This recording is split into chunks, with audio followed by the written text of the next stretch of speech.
Bom, pessoal, agora eu vou dar continuidade, né, falando sobre os processos fermentativos e aí eu vou falar um pouquinho sobre a fotossíntese, tá? Então, a fermentação, a gente tem dois tipos que a gente vai estudar agora, que é a alcoólica e a lática, né? Uma coisa sobre esses processos é que eles são basicamente a glicólise, só que como vai ser uma respiração anaeróbica, não tem uso de oxigênio, aquele NAD que é produzido na glicólise, né, ele tem que ir para algum lugar. Então, a fermentação, ela é o mesmo processo da glicólise, tá? Que a gente estudou aqui. Cadê? Aqui. Então, é esse mesmo processo aqui, né? A respiração celular tem a glicólise, não tem uso de oxigênio, a fermentação são esses mesmos processos, com algumas modificações. É lógico, quando a gente for estudar detalhadamente, vai ter algumas modificações, mas simplificadamente o que vocês precisam saber é que é praticamente o mesmo processo de glicólise, porém o NAD, né, que é produzido, ele vai ser destinado para formar um outro produto, né? E quem é esse produto? É o que vai caracterizar a fermentação. Então, se ele produzir álcool, então é uma fermentação alcoólica. Se ele produzir uma espécie que a gente chama de lactato, se eu não me engano, ou ácido lático, é uma fermentação lática, certo? Então, vamos ver aqui, ó, o que acontece na fermentação alcoólica, né? A gente vai ter a formação de duas moléculas, né, de piruvato, e aí o que acontece? Esse piruvato vai perder CO2, né? Então, duas moléculas de piruvato vão liberar duas moléculas de CO2. Aí eles vão ter 2 carbonos cada uma dessas moléculas. E é aí que vai atuar esse NAD que é produzido aqui, ó. Ele vai atuar aqui formando o álcool etílico, né? Então, esse processo ele é realizado pelas leveduras, né? E tem aquela relação, né, com a produção de fermentados, né? Produção de cerveja, produção de uva não, olha, produção de vinho, a produção de cerveja, né? Esse processo de fermentação alcoólica ele também está relacionado com a produção de pão, né? Então, aquelas bolinhas, né, que deixam o pão fofo, são bolas de CO2 que são geradas a partir da fermentação do pão, né? Da fermentação, né, das leveduras que estão ali no pão, né, que estavam ali no pão para poder fazer ele crescer, né? Então, esse CO2, né, ele está relacionado com essa produção essas produções de pães, né, de bolos com fermentos biológicos, né, que são as leveduras, né, e a produção de álcool, na verdade, a produção de vinho, a produção de álcool, né, também de cerveja, né, é um produto final da fermentação alcoólica que é realizada pelas leveduras, né. E a fermentação lática, ela é o mesmo processo, né? E aí, só que no final eu vou ter, né, esse ácido lático e eu não vou ter a liberação do CO2, né? Então, vocês vejam aqui, ó, que vai continuar com o número de carbonos, né? Só que eu não vou ter a produção a liberação de CO2, né? É o mesmo processo, como vocês podem ver, vai acontecer a glicólise, forma um piruvato, esse NAD vem para cá e transforma o piruvato em ácido lático ou lactato. Esse processo ele é realizado, né, pelas bactérias, pelos fungos, né, por alguns protozoários, né, é uma forma de obtenção de energia rápida também, e pelos músculos, né, então os nossos músculos, quando eles estão fazendo intensa atividade aeróbica, acaba que pode ser que o estoque de energia acabe e aí o músculo tenha que recorrer para a fermentação lática para obter uma energia, apesar de ser pouca energia, né, só 2 ATPs, ele vai recorrer à fermentação lática e aí a gente tem a liberação de lactato no músculo e é o que causa, né, às vezes aquelas dores, né, quando a gente armazena em grande quantidade, né, esse lactato no músculo.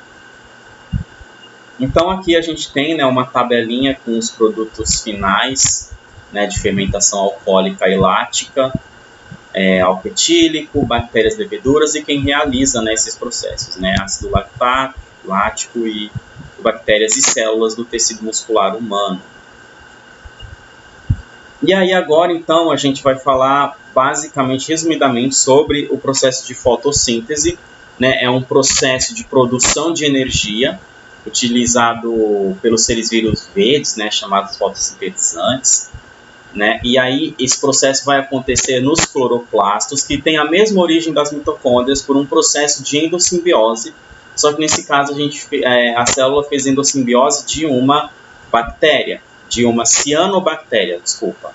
Então, aconteceu a endossimbiose de uma cianobactéria, né, que fez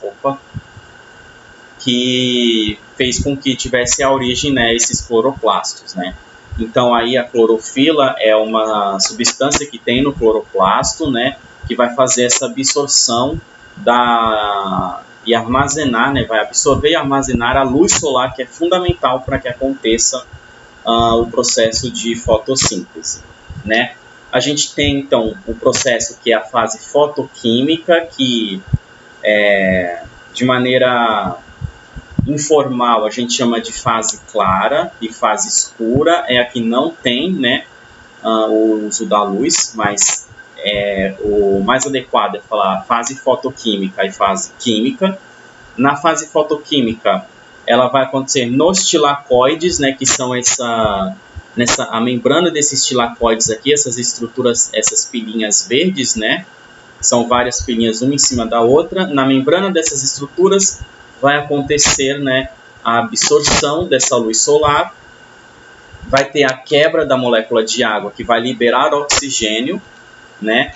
Essa quebra ela é mediada pela luz. Então a luz é utilizada para quebrar a molécula de água e a partir disso produzir, a gente tem a produção de ATP e a liberação de oxigênio. Aí na fase química ela vai acontecer no estroma, que é essa massa, como se fosse a matriz, né, do tilacoide, é o estroma, toda aquela parte, o fluido, né, interno do cloroplasto. Vai acontecer no estroma, a gente vai ter de fato a síntese da glicose, onde vai acontecer a fixação do gás carbônico, né, por uma enzima chamada rubisco, e aí a partir dessa fixação do gás carbônico, por essa enzima, a gente tem a produção da molécula energética, que é a glicose, né? Então aqui a gente tem a equação geral, né? A fotossíntese e a respiração celular são processos integrados, né? A energia gerada em um processo é usada como um reagente para o outro e vice-versa. Então, enquanto a respiração celular utiliza a glicose, né, a fotossíntese vai utilizar o CO2 e a água da respiração celular para poder sintetizar, né, mais glicose, né? Então aqui tem um vídeo, né, explicando um pouquinho da fotossíntese que eu vou apresentar para vocês e depois vou explicar um pouco mais. Para as plantas crescerem, elas precisam de dióxido de carbono, água e energia.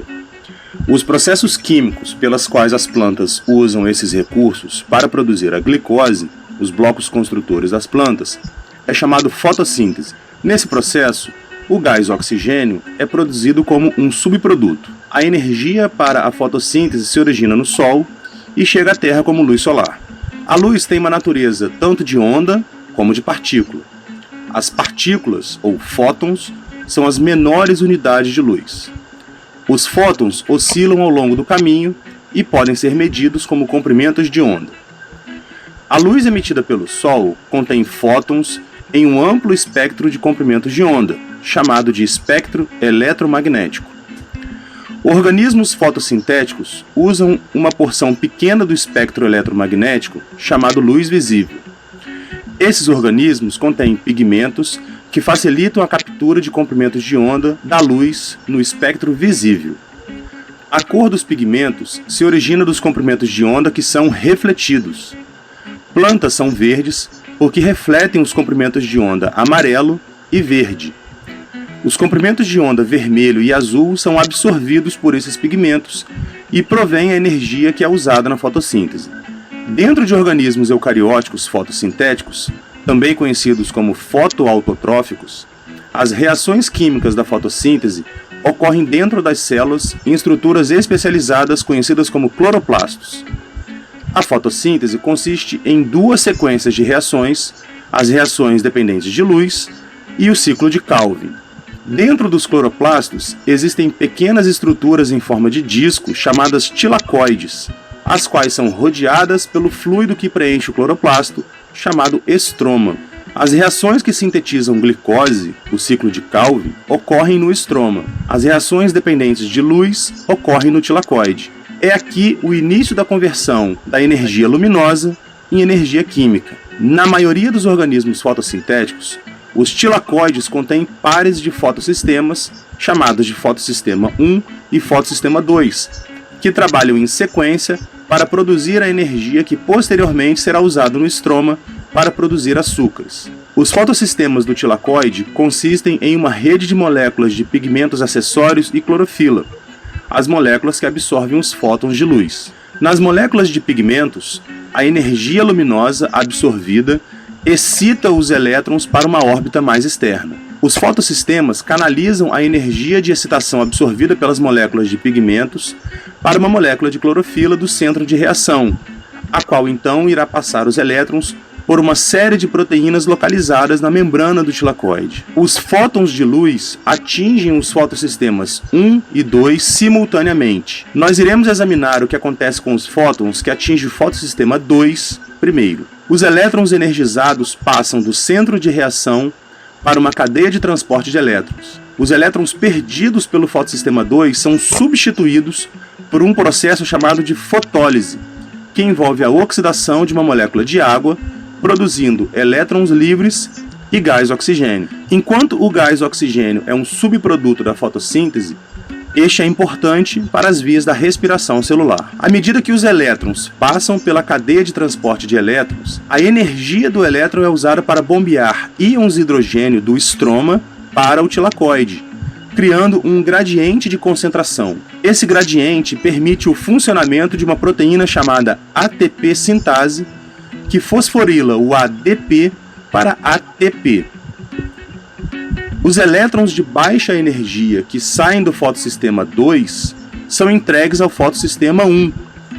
No fotossistema 1, os elétrons de baixa energia são reenergizados e então passam por outra cadeia de transporte de elétrons, onde serão usados para reduzir o transportador de elétrons NADP+, para NADPH.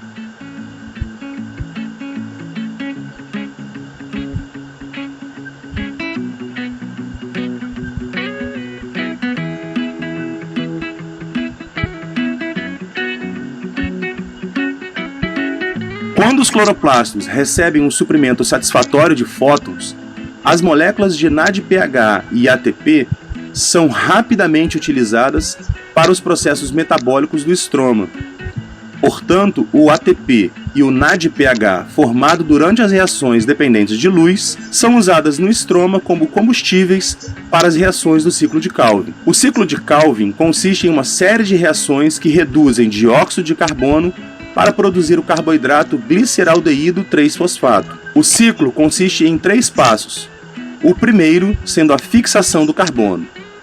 Neste passo, o dióxido de carbono é ligado à ribulose 1,5-bisfosfato, resultando em uma molécula de 6 carbonos que logo se divide em 2 moléculas de 3 carbonos. O segundo passo é uma sequência de reações usando elétrons do NADPH e alguns dos ATPs para reduzir o dióxido de carbono. Na etapa final, a ribulose 1,5-bisfosfato é regenerada. Para cada 3 voltas no ciclo, 5 moléculas de gliceraldeído 3-fosfato são usadas para formar novamente 3 moléculas de ribulose 1,5-bisfosfato. O gliceraldeído 3-fosfato remanescente é então usado para fazer glicose, ácidos graxos ou glicerol. São gastas 2 moléculas de gliceraldeído 3-fosfato para produzir uma molécula de glicose-fosfato. Assim, o ciclo de Calvin precisa girar 6 vezes para produzir uma molécula de glicose. Essas moléculas podem ter o fosfato removido e uma frutose adicionada para formar a sacarose, a molécula que as plantas usam para transportar carboidratos pelo seu sistema. A glicose-fosfato é também o ponto de partida para a síntese de amido e celulose. Plantas produzem açúcar para usar como moléculas de armazenamento e componentes estruturais em seu próprio benefício. Ao usar a energia do sol e as entradas de água e dióxido de carbono, as plantas são fábricas de produção de glicose. Organismos fotossintéticos são os produtores primários de glicose para o planeta. Eles também produzem oxigênio como um subproduto e servem como pilares da vida, provendo alimento e oxigênio para as complexas teias, tanto na terra quanto nos mares. Então esse foi o processo, né, de fotossíntese. Então é um processo meio complexo, mas lembrem-se daquilo que eu falei. O importante é vocês saberem o que é produzido e o que entrou, o que foi produzido e da onde veio essa produção, né? Então saber a origem daquele produto final. Então, por exemplo, da onde vem o oxigênio da fotossíntese? Vem da água, né?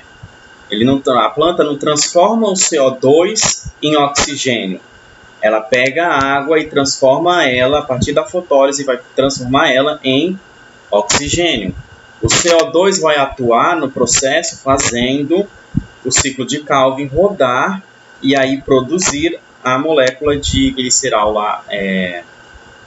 gliceraldeído, né, que é o gliceraldeído fosfato, o PGAL. Cadê aqui, ó? Então aqui esse é o processo, né? E aí ele é formado por 3 fases, que essas 3 fases vocês têm que saber. Tem uma fase de fixação, onde o CO2 é fixado, a redução, onde essa molécula que foi fixada, ela vai ser reduzida, né, em gliceraldeído, né, em 6 moléculas de gliceraldeído. Uma delas sai e as outras vão formar, né, a ribulose de fosfato, que é o processo de regeneração, né? Então, óbvio que é um processo muito complexo, então vocês não precisam entender ele como um todo, mas saber da onde veio a molécula de glicose, né? Vejam que ela não é formada inicialmente por inteiro, ela é formada primeiro em partes, né? A cada 2 voltas que a gente vai ter uma molécula de glicose para ser feita. Então, aqui é o resumo, né, que eu comentei, com as equações, com os fatores limitantes, né, da fotossíntese. E basicamente esse é o processo de fotossíntese, né? Aqui eu estou falando sobre os fotossistemas, né? O que cada um vai auxiliar. Lembrem-se, por exemplo, aqui, ó, do NADPH2. Então, a fase aqui, essa fase fotoquímica, ela é importante para formar esse NADPH2, que vai atuar no ciclo de Calvin para poder formar a molécula de gliceraldeído e posteriormente glicose. Então, saber essas relações entre essas fases, olha, está produzindo isso nessa fase aqui, que vai ser utilizado naquela outra fase para acontecer o resultado final, né, para produzir o produto final, né? Então, isso é o mais importante, eu acho que vocês têm que saber sobre a fotossíntese, né? A origem do oxigênio, a origem da glicose, né? Aonde que eu vou usar a luz, aonde que eu vou usar o gás carbônico, né? Onde que vai ser utilizada a água. Então, isso que é importante vocês saberem desses processos de fotossíntese, certo? E aí aqui está o resumo do metabolismo energético, né? Com todas as rotas, tem até algumas questões, né, da época que eu fiz. Acho que dá para ler a resposta também dessas questões, caso vocês queiram responder elas depois. E é isso a aula de hoje. Eu espero que vocês tenham compreendido todos os processos e qualquer dúvida é só vocês comentarem lá no mural, né? Então, Aqui, né, tem os slides finais, né? Aqui, então aqui é um mapa mental, né, da respiração celular. A gente estudou o que é metabolismo, o que é catabolismo, o que é anabolismo, os processos metabólicos celulares, as moléculas, as organelas, as estruturas que participam desses processos. E a gente estudou então essas vias metabólicas de respiração celular aeróbica, fermentação e fotossíntese. Então a gente termina a aula de hoje, né, com esses conteúdos, e é isso. Obrigado e até a próxima aula.